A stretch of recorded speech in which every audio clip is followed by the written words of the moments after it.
So it's February 2026. Right. If you're listening to this in, say, London or New York, today's probably just another Tuesday. Normal day. But if you're in Tokyo, the ground has literally just shifted.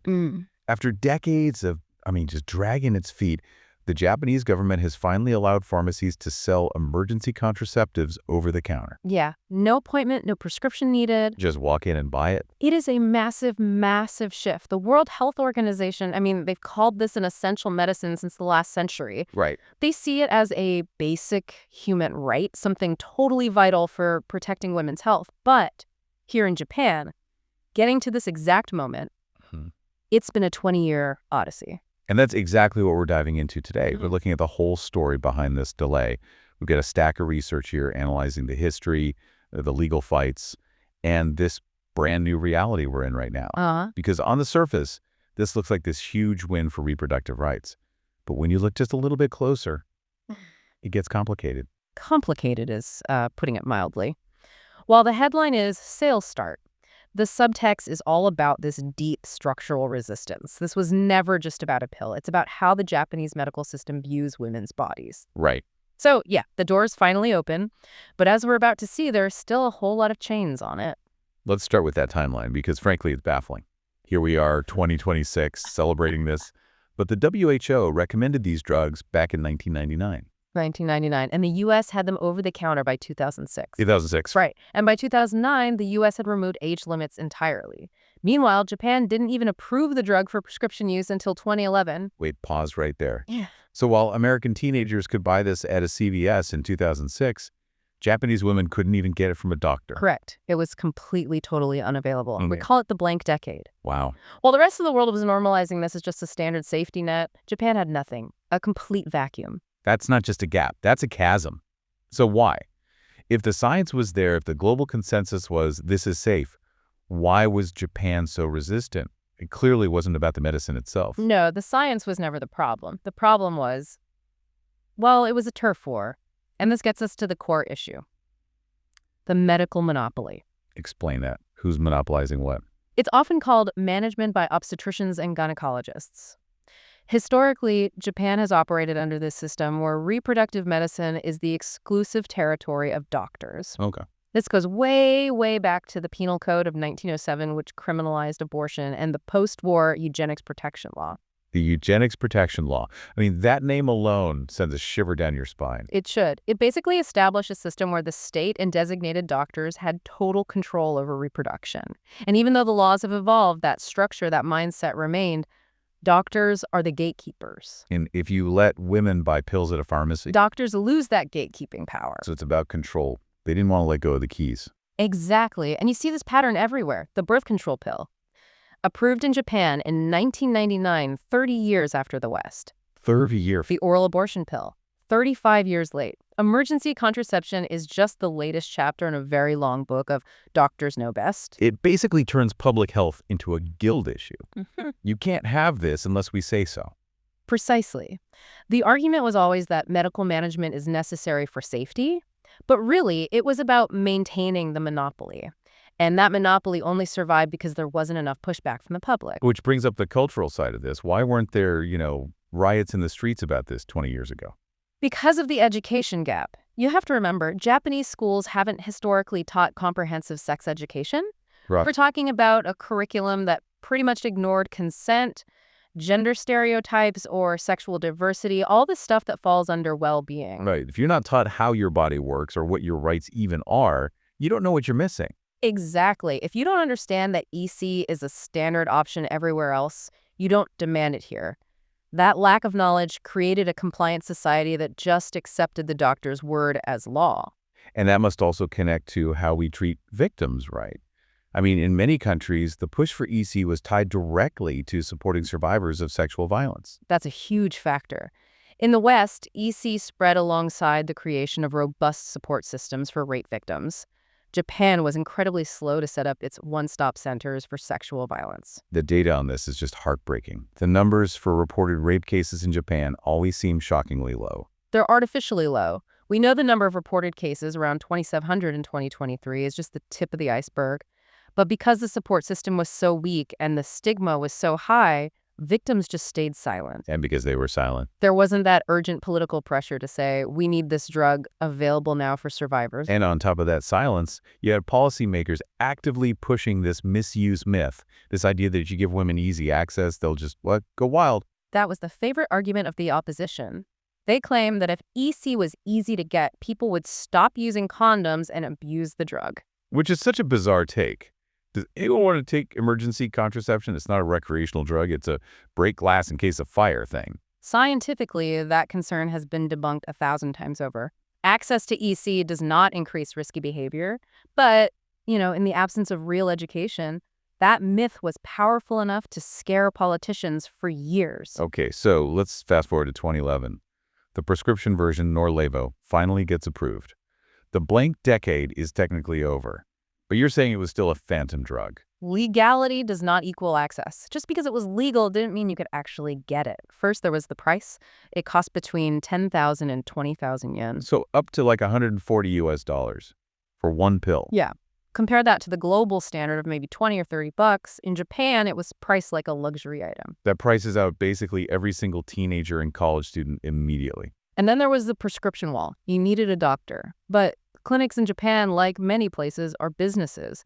They close at 6 p.m., they're closed on Sundays, on holidays. And obviously unprotected sex or sexual assault doesn't check the clinic's hours before it happens. Exactly. And since EC works best, the sooner you take it, ideally within 72 hours, that prescription requirement was a disaster. If you needed it on a Saturday night, you were often just out of luck until Monday morning. By which time the efficacy has dropped significantly. Way down. So for 12 years, from 2011 to 2023, that was the reality. You had to be rich enough to afford it and lucky enough to need it during business hours. Unbelievable. Which is why the pilot study that started in late 2023 was such a huge breakthrough. This is the trial run, right? To prove that pharmacies wouldn't, burn down if they sold it. Essentially, yes.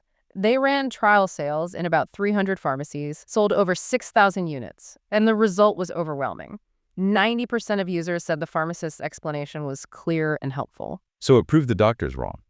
You don't need a gynecologist to hand you a pill. A pharmacist is perfectly capable. That data made it impossible for the government to keep saying no.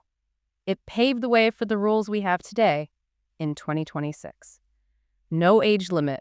No parental consent for minors. And those are huge wins. I don't want to minimize that at all. Yeah. Getting rid of parental consent for a 16-year-old, that's massive. It is, but...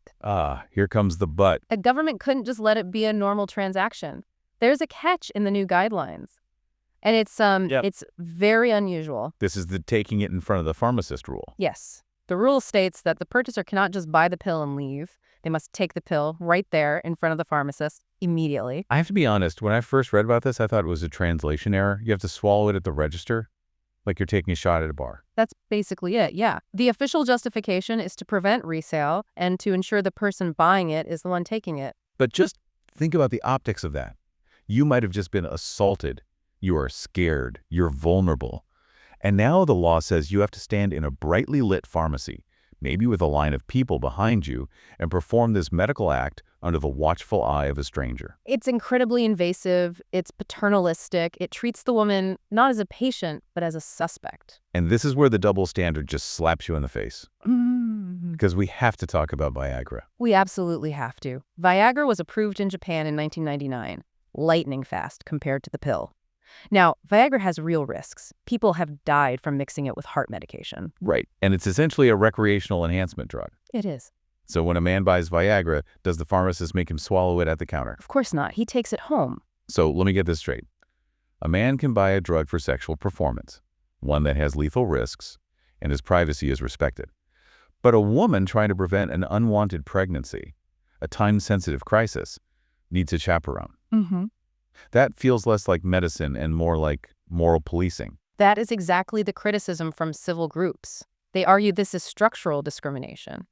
Why is this female biological function treated with suspicion and control, while male sexual health is treated with trust? It brings us right back to that medical monopoly. It's like the system is saying, fine, we'll let you have it, but we still need to own you a little bit. We need to watch. It creates a barrier of dignity. Even if the legal barrier is gone, the psychological one is still there. Who wants to go through that humiliation? So we've got OTC sales, but with a side of humiliation. What about the practical side? If I'm listening in 2026 and I need it, can I find it? That depends entirely on where you live. The government's target is 7,000 stores nationwide. But right now, the inequality is staggering. Okay. If you're here in Tokyo or Osaka, you have over 500 stores. You're fine. But I saw the numbers for Saitama. That's a prefecture with millions of people right next to Tokyo. Saitama has 3. Three pharmacies for the entire prefecture. And Kumamoto has 4. So if you're outside a major city, access is still largely theoretical. You might have to drive 2 hours just to find a store that stocks it. And the price. Did moving to OTC bring the cost down? Usually competition helps. Not yet. It's still hovering around 7,000 to 9,000 yen. So you're still looking at 50 to 70 US dollars. So it's still expensive, it's hard to find, and it's invasive to purchase. Correct.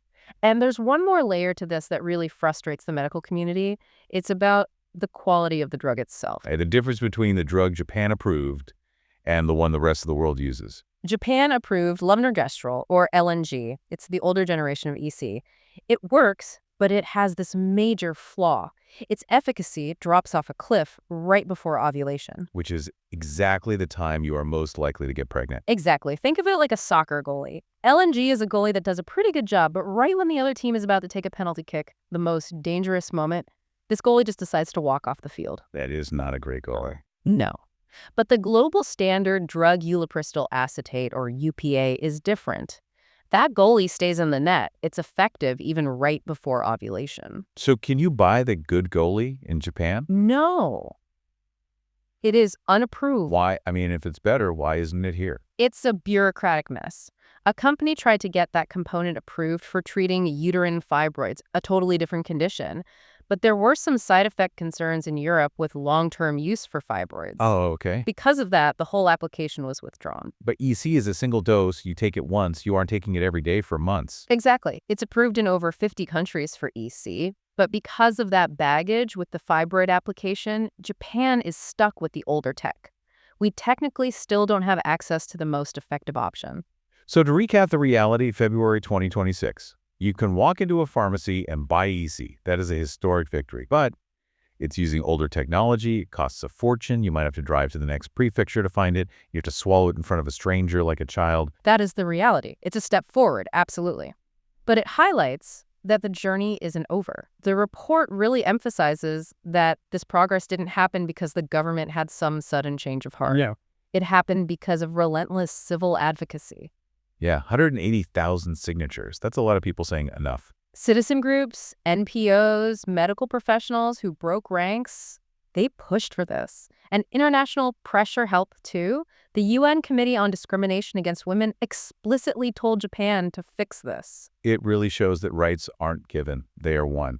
It took 20 years of banging on that door. The door is open now. But my big takeaway is that the medical control mindset is stubborn. It persists in the high prices. It persists in that take it in front of me rule. The next phase of this fight isn't about legality. It's about usability. Right. Access means nothing if the barriers to actually using it are too high for the people who need it most. Legality versus accessibility. That's the key distinction.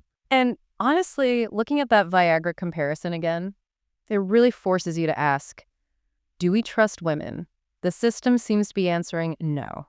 That is the thought I want to leave everyone with. We trust people to buy painkillers, allergy meds, all sorts of things. We trust men with recreational drugs that can literally stop their hearts. Why is the prevention of pregnancy treated with such deep suspicion? Why do we need a pharmacist to act as a chaperone for this one specific biological function? It's a question that needs an answer. If you're in Japan or planning to visit, don't wait for an emergency. Look up the pharmacies in your area now. The landscape is changing, and knowing where to go and knowing you might need to swallow a pill in public is better than being caught off guard. Thanks for listening to this deep dive.